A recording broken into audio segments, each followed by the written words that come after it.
একটা টুর্নামেন্ট আয়োজন নিয়ে কি বিপদেই না আছে ইন্টারন্যাশনাল ক্রিকেট কাউন্সিল। স্পন্সরদের হুমকি ধামকি, তার উপর ভারত পাকিস্তানের গোয়ার্তুমি, সবকিছু মিলিয়ে চ্যাম্পিয়ন্স ট্রফি আয়োজন নিয়ে চোখে সর্ষে ফুল দেখছেন বিশ্ব ক্রিকেটের নিয়ন্ত্রক সংস্থার হর্তাকর্তারা। শুরু থেকেই রাজনৈতিক কারণে চ্যাম্পিয়ন্স ট্রফির আয়োজক পাকিস্তানে দল পাঠাতে নারাজ বিসিসিআই। ভারতের এমন সিদ্ধান্তের সামনে নিরুপায় আইসিসি। সংস্থাটি পাকিস্তান ক্রিকেট বোর্ডের কাছে বেশ কয়েকবার হাইব্রিড মডেলে আয়োজনের প্রস্তাব নিয়ে গেলেও নিজেদের মাটিতে চ্যাম্পিয়ন্স ট্রফির পুরো টুর্নামেন্ট আয়োজনে অনড় পিসিবি।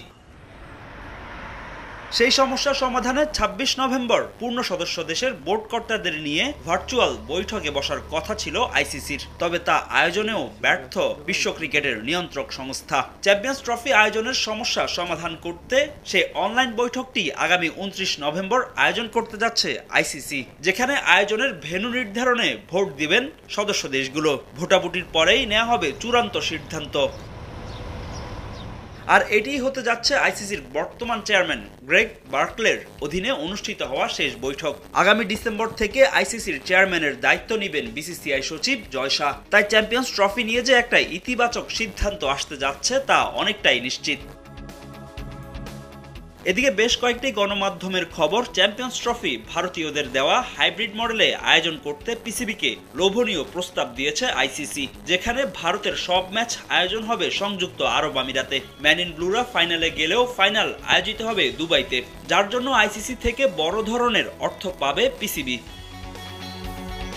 তবে আইসিসির এমন প্রস্তাব বন গলাতে পারেনি পাকিস্তান ক্রিকেট বোর্ডের চেয়ারম্যান মহসিন নাকভির, বরং আইসিসিকে উল্টো প্রস্তাব দিয়েছে পিসিবি। ভারত নিজেদের সব ম্যাচ সংযুক্ত আরব আমিরাতে খেললেও ম্যান ইন গ্রিনদের বিপক্ষে খেলতে হবে পাকিস্তানের মাটিতে।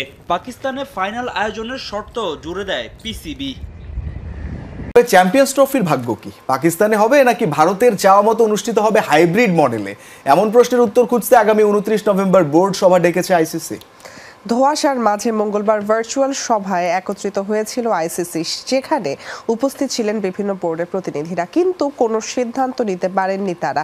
আগামী বছর পাকিস্তানে হবার কথা চ্যাম্পিয়ন্স ট্রফি, কিন্তু ভারত জানিয়ে দিয়েছে দেশটিতে খেলতে যাবে না তারা। ভারত তাদের ম্যাচ নিরপেক্ষ কোনো ভেন্যুতে খেলতে চায়। অন্যদিকে পাকিস্তান সব ম্যাচ তাদের দেশে আয়োজনে বদ্ধপরিকর। এমন অবস্থায় পাকিস্তানকে ক্ষতিপূরণ হিসাবে বাড়তি অর্থ দিয়ে বোঝানোর চেষ্টা করা হচ্ছে বলে গুঞ্জন আছে। তবে চূড়ান্ত সিদ্ধান্ত জানতে এখন তাকিয়ে থাকতে হবে ২৯ নভেম্বরের দিকে।